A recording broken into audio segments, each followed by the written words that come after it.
Assalamualaikum warahmatullahi wabarakatuh.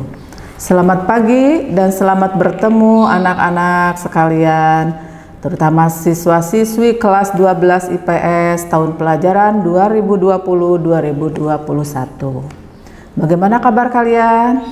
Mudah-mudahan kalian ada dalam keadaan sehat walafiat supaya bisa mengikuti pembelajaran pada hari ini dengan semangat. Adapun kompetisi dasar yang mau disampaikan oleh Ibu pada hari ini yaitu tentang, lihat kalian di layar, yaitu KD ke-1 yaitu 3.1 menganalisis secara kritis respon internasional terhadap proklamasi kemerdekaan Indonesia. Lalu 4.1-nya menyajikan secara kritis respon internasional terhadap proklamasi kemerdekaan Indonesia dalam bentuk tulisan ataupun media lain. Nah itu ya KD yang mau disampaikan pada hari ini. Nah ada juga tentang tujuan pembelajaran. Tujuan pembelajaran yang harus kalian bisa nanti diharapkan ya, yang diharapkan nanti kalian bisa diantaranya satu, menjelaskan alasan Mesir sebagai negara pertama yang memberikan pengakuan kemerdekaan terhadap Indonesia. Yang keduanya, kalian nanti harus bisa mengidentifikasi bentuk-bentuk pengakuan Mesir terhadap kemerdekaan Indonesia. Yang ketiganya, kalian nanti harus bisa mengevaluasi dan menarik kesimpulan dari data yang dikumpulkan mengenai respon Mesir terhadap kemerdekaan Indonesia. Dan keempatnya, nanti kalian harus bisa menyajikan hasil analisis dan evaluasi mengenai respon Mesir terhadap kemerdekaan Indonesia. Nah, sekarang Ibu akan tunjukkan peta konsep materi pembelajaran untuk hari ini. Silakan kalian perhatikan, silakan diamati. Nah, di dalam pembahasan respon internasional terhadap proklamasi kemerdekaan Indonesia, ya, di sini berarti kita harus melihat dulu bagaimana keadaan politik Indonesia di awal kemerdekaan. Yang mana ketika kelas 11 sudah diulas, ya, yaitu ada materi proklamasi kemerdekaan. Nah, di sana kalian sudah pada tahu bahwa pasca kemerdekaan bangsa Indonesia ternyata masih harus menghadapi berbagai macam ancaman, hambatan, dan tantangan, baik yang datang dari Jepang, lalu sekutu yang menang pada PD2 yang pada saat itu sekutu memiliki tanggung jawab untuk mengamankan negara-negara jajahan dari Jepang. Nah, jadi dengan demikian datanglah akhirnya sekutu dan Belanda yang pada saat itu diboncengi oleh sekutu ke Indonesia. Pas datang ke Indonesia, pada awalnya sekutu tersebut diterima dengan baik.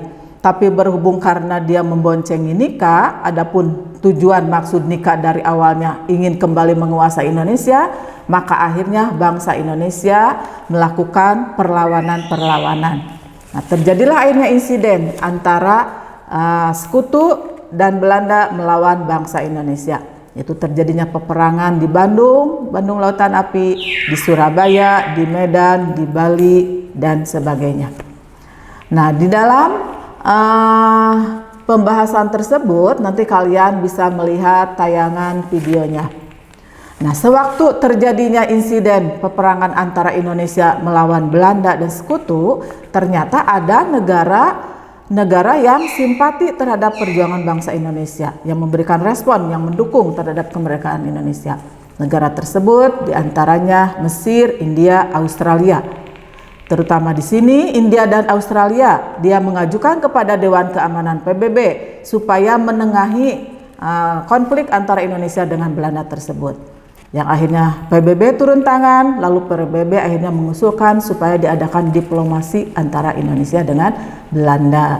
Maka terbentuklah akhirnya perundingan-perundingan, ya. Nah, perundingan yang terakhir kalian bisa lihat ya di dalam peta konsep, yaitu ada konferensi meja bundar, itu perundingan yang terakhir yang menghasilkan keputusan bahwa Indonesia akhirnya diakui kedaulatannya meskipun dalam bentuk RIS, ya. Nah, itu tentang peta konsepnya. Nah, dari peta konsep tersebut nanti kalian ya setelah membahas peta konsep tadi bisa melihat tayangan film tayangan film tentang perjuangan bangsa Indonesia dalam mempertahankan kemerdekaannya. Proklamasi. Di tengah kemelut dunia, bangsa Indonesia memproklamasikan kemerdekaannya. Namun perjuangan bangsa Indonesia belum berakhir. Kemerdekaan ternyata belum dapat dinikmati seutuhnya.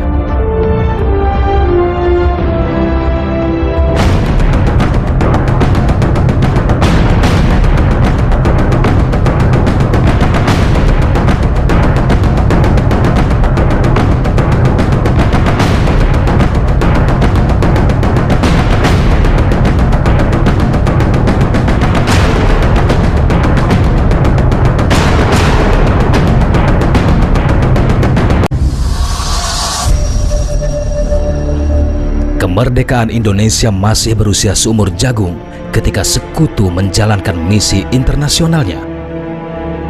Di bawah komando Lord Mountbatten, tugas mengurus tawanan perang dan pelucutan tentara Jepang dijalankan oleh Allied Force Netherlands East Indies atau AFNI. Untuk daerah Sumatera dan Jawa, pimpinan tugas AFNI diemban oleh Letnan Jenderal Sir Philip Christison. Kala itu, di Indonesia terdapat sekitar 70.000 tawanan perang dan internira yang tersebar di seluruh Pulau Jawa. Sebelum kedatangannya ke Jakarta, Sir Philip Christison dalam pernyataannya di sebuah radio Singapura sempat menyatakan bahwa Sekutu hanya akan menjalankan tugas kemiliteran dan tidak mau ikut campur dalam politik dalam negeri Indonesia. Tidak mengetahui rencana Sekutu dan Belanda di balik misi pemulangan tawanan perang dan pelucutan tentara Jepang, bangsa Indonesia awalnya tidak menentang kedatangan Sekutu.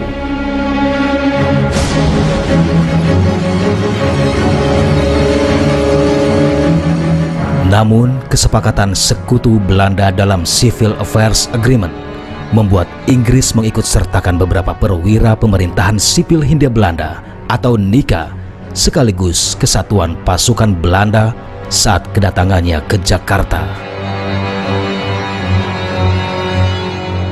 Sebelumnya pemerintah Belanda melakukan serangkaian lobi dan pertemuan dengan pemerintah Inggris. Hasilnya pada 24 Agustus 1945 disepakati oleh Sekutu dan Belanda bahwa wilayah Hindia Belanda yang berhasil direbut Sekutu akan diserahkan tanggung jawab sepenuhnya kepada pemerintahan sipil Hindia Belanda atau NIKA. Lord Mountbatten sebagai pemimpin Southeast Asia Command mengeluarkan surat perintah kepada para komandan divisi. Kalimat dalam surat perintah ini kemudian berakibat fatal bagi rakyat Indonesia, terutama di Surabaya.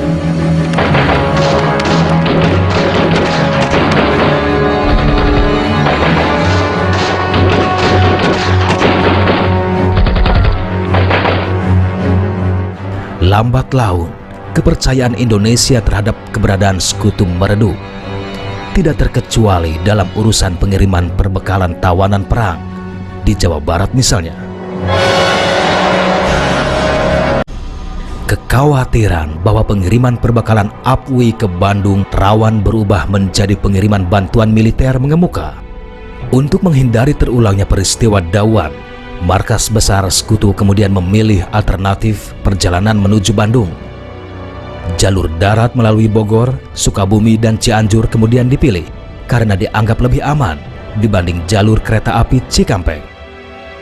Namun, diacuhkannya kerjasama operasional dengan Tentara Keamanan Rakyat dalam pengiriman perbekalan tawanan perang oleh Sekutu, tak urung justru menciptakan malapetaka baru.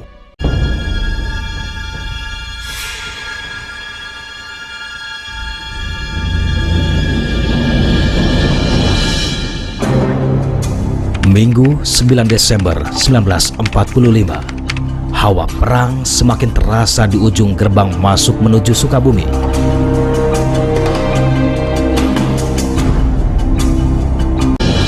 Konvoi pasukan Sekutu mulai meninggalkan Cigombong dan memasuki Bojong Kokosan ketika pasukan Batalion 1 sudah bersiaga di posisinya masing-masing.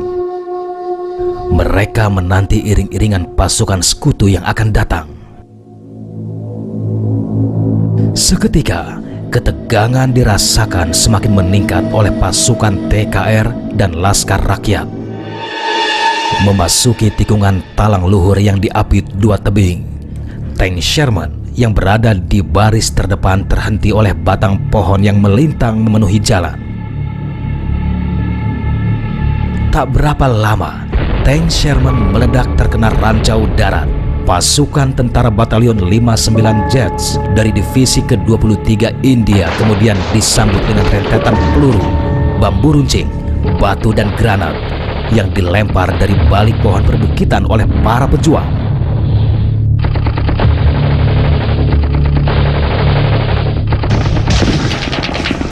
Strategi memukul ular berbisa yang diperintahkan Komandan Resimen 3 Sukabumi tampak berhasil membuat pasukan sekutu kocar-kacir.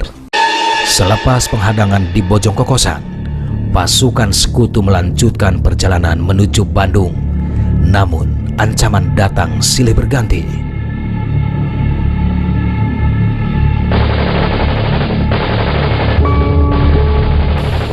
Serangan demi serangan terus dilancarkan oleh para pejuang Indonesia terhadap konvoi sekutu yang melintas di daerah Parung Kuda, Ongkrak hingga Cibadak. Taktik sergap dan lari dijalankan. Para pejuang Indonesia menyerang dan kemudian menghilang.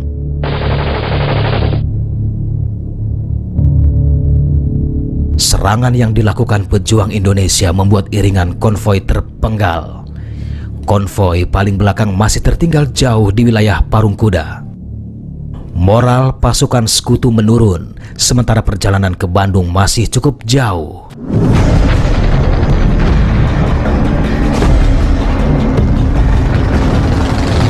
Keesokan harinya, 10 Desember 1945, 3 pesawat tempur Angkatan Udara Inggris membombardir Cibadak. Serangan udara itu adalah bentuk serangan balasan dari sekutu.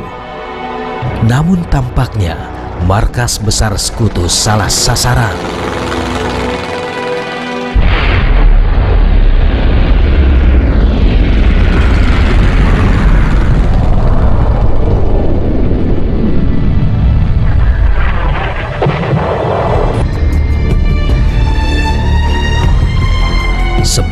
Desember 1945, melalui perintah radiogram Markas Besar Sekutu Jakarta, diberangkatkan konvoi tentara penolong Batalion 33 Gurkha Rifles dari Markas Sekutu di Cimahi, Bandung.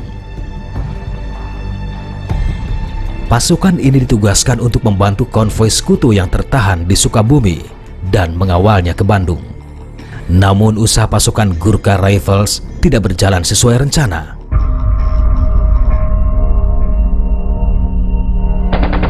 Hampir sama nasibnya seperti pasukan Jats, mereka terus diserang oleh para pejuang. Salah satu perlawanan pejuang Indonesia terjadi di daerah Ciranjang, tepatnya di Jembatan Cisokan. Pasukan pejuang Indonesia menghadang para Gurkha.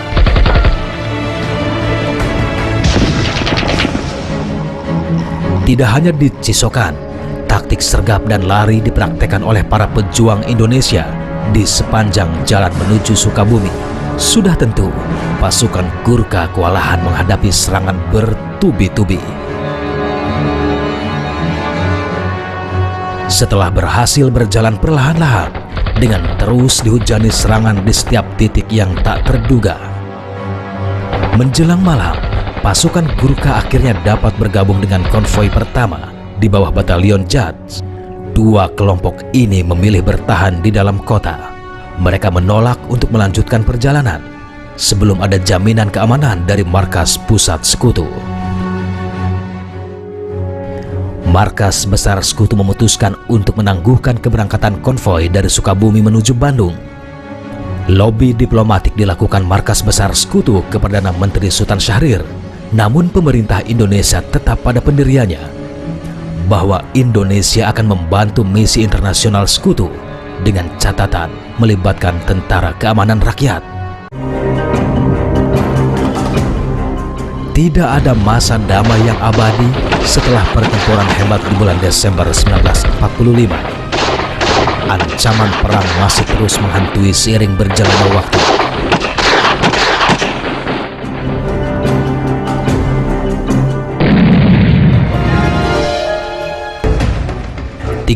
Desember 1945, 4 batalion pasukan marinir Belanda mendarat di Tanjung Priok, Batavia.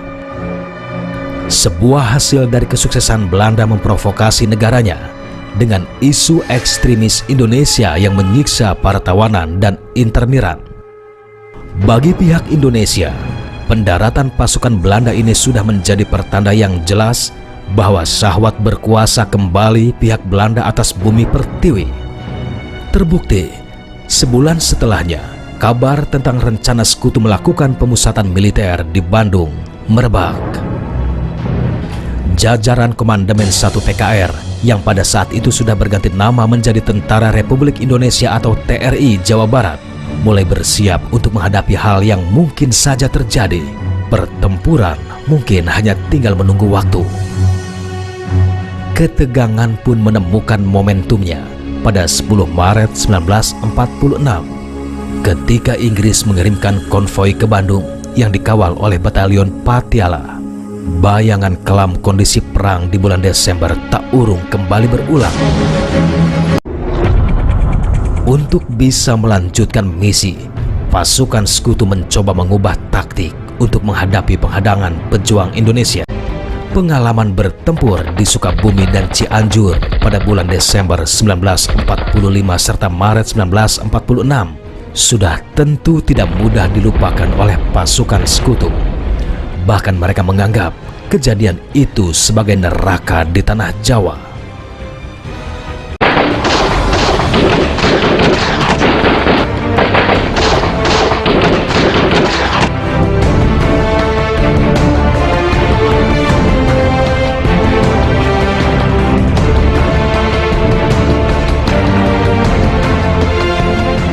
Dari tayangan film yang kalian sudah saksikan tadi, ya, akhirnya kalian bisa mengetahui ya latar belakang kedatangan sekutu dan Belanda ke Indonesia.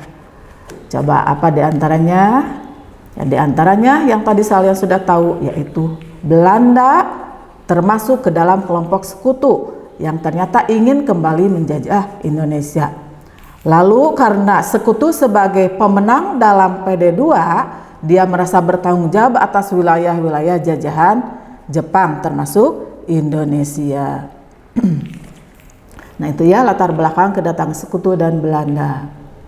Nah terus tadi sudah diulas lagi ya ketika kalian menyaksikan film perjuangan bangsa Indonesia mempertahankan kemerdekaan tadi, ternyata ada negara-negara yang simpati kepada perjuangan Indonesia. Negara itu diantaranya Mesir, India, Australia, dan juga akhirnya turun tangan PBB.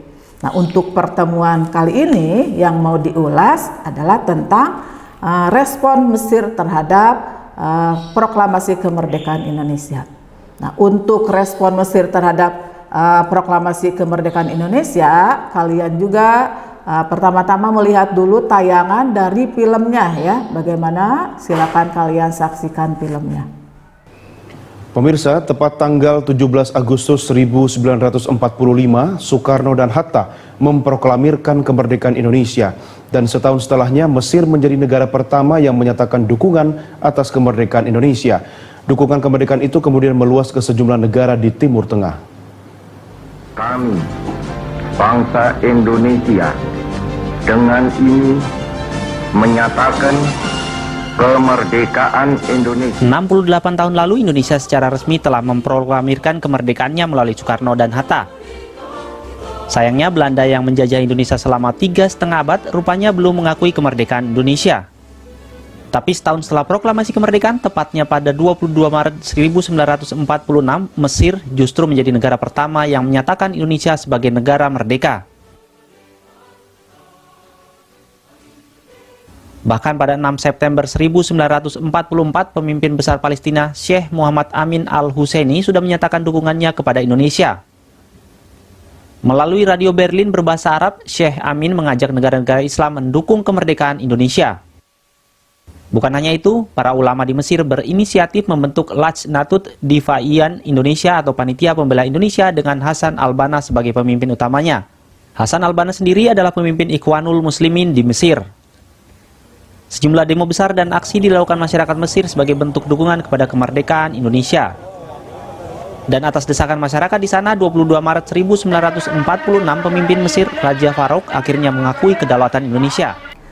Nah, dari tayangan film yang tadi kalian saksikan, akhirnya kalian bisa mengetahui kan ya, kenapa Mesir memberikan dukungan terhadap kemerdekaan Indonesia. Ternyata karena dilatar belakangi oleh satu, persamaan agama, dua, karena banyak masyarakat Indonesia yang menuntut ilmu di Mesir, yang ketiganya banyak masyarakat Indonesia yang bekerja di Mesir, dan yang keempatnya banyak masyarakat Indonesia yang melakukan haji. Terus supaya lebih jelasnya, mungkin di antara kalian ada yang bertanya, apa bukti, fakta atau bentuk perwujudan pengakuan Mesir terhadap kemerdekaan Indonesia? Nah, ini ya bisa kalian lihat atau kalian cari dulu. Nah, bentuk pengakuan Mesir terhadap kemerdekaan Indonesia yaitu diantaranya dibentuk sebuah organisasi Islam namanya Al-Ikhwan Al-Muslimin yang dipimpin oleh Sheikh Hasan al-Banna, yang mana dia memberikan kebebasan kepada mahasiswa Indonesia untuk menulis tentang kemerdekaan Indonesia di koran-koran lokal milik organisasi tersebut. Lalu juga yang bentuk pengakuan Mesir terhadap Indonesia diantaranya yang keduanya para pelajar dan pemuda Mesir mendemo kedutaan Belanda di Kairo. Yang ketiganya mahasiswa Indonesia di Kairo membentuk panitia Komite Pembela Indonesia. Yang keempatnya, Menteri Suwandi mendatangi Istana Raja Farouk dan Kedutaan Besar Arab Saudi di Kairo. Yang kelimanya, Abdul Muin selaku konsul Mesir di Bombay mengunjungi Yogyakarta. Yang keenamnya, Haji Agus Salim, Rasidin, Baswedan, dan Mr. Najir Pamuncak, dia bertolak ke Mesir. Yang ketujuhnya, pada tanggal 5 Maret 1948 datang bantuan obat-obatan yang dikirim Mesir tiba di Indonesia. Dan tanggal 10 Juni 1947 Mesir secara de jure akhirnya mengakui kemerdekaan Indonesia. Terus juga di sini Mesir membantu Indonesia untuk menyiarkan ya kemerdekaan Indonesia kepada negara Suriah, Irak, Qatar, dan Arab Saudi supaya bisa mendukung kemerdekaan Indonesia. Nah itu ya tentang bentuk-bentuk pengakuan Mesir terhadap kemerdekaan Indonesia. Nah sekarang tibalah saatnya ya kita untuk membuat suatu kesimpulan. Ya, kita simpulkan dari materi yang tadi sudah kita ulas ya. Kesimpulannya, Mesir ternyata merupakan negara pertama yang mengakui kemerdekaan Indonesia. Adapun alasannya kenapa Mesir mengakui kemerdekaan Indonesia, karena ada ikatan keagamaan, persaudaraan, dan kekeluargaan. Juga ya perlu kalian ketahui bahwa bentuk pengakuan Mesir terhadap kemerdekaan Indonesia itu dilakukan dengan cara Mesir mengirimkan delegasinya ke Indonesia, begitupun sebaliknya dari Indonesia datang delegasi yang ke Mesir. Dan juga ada usaha yang dilakukan oleh Mesir ya untuk meyakinkan negara-negara yang ada di Timur Tengah untuk memberi dukungan kepada bangsa Indonesia. Nah itu rangkuman materinya. Terus anak-anakku sekalian ya, dari materi yang sudah kita ulas mengenai respon Mesir terhadap kemerdekaan Indonesia dan juga perjuangan bangsa Indonesia di dalam mempertahankan kemerdekaannya. Nah, dari materi tersebut coba kita lihat ada nilai-nilai perjuangan yang kalian bisa petik. Ya, silakan kalian pikirkan nilai-nilai perjuangan apa yang kalian bisa petik, lalu oleh kalian bisa dihubungkan dengan kehidupan masa sekarang. Nah, nilai-nilainya kita lihat dari nilai-nilai perjuangan masa itu yang bisa kita petik untuk kehidupan sekarang, diantaranya yaitu ada sikap patriotisme. Sikap patriotisme itu adalah rela berkorban demi bangsa dan negara. Lalu juga nasionalisme, cinta terhadap bangsa dan negara. Lalu juga ada kita bisa mendahulukan mendahulukan kepentingan bersama daripada kepentingan pribadi. Terus juga bisa menumbuhkan mendahulukan kewajiban ya daripada menuntut hak. Dan masih banyak lagi mungkin ya, silakan kalian cari untuk yang selanjutnya. Nah itu. Terus anak-anakku sekalian, sekarang tiba waktunya juga kalian ada evaluasi. Evaluasinya ada 2 soal, silakan kalian lihat di layar, silakan kerjakan evaluasinya tersebut. Terus sebelum mengakhiri pembelajaran, ini ada tugas yang harus kalian kerjakan. Tugasnya yaitu kalian menyusun makalah tentang respon Mesir terhadap kemerdekaan Indonesia. Makalahnya waktunya 1 minggu. Nah, pembelajaran untuk hari ini mungkin dicukupkan sekian ya. Selamat mengerjakan tugasnya. Pembelajarannya diakhiri dengan bacaan wabillahi taufiq wal hidayah. Wassalamualaikum warahmatullahi wabarakatuh. Sampai jumpa minggu depan.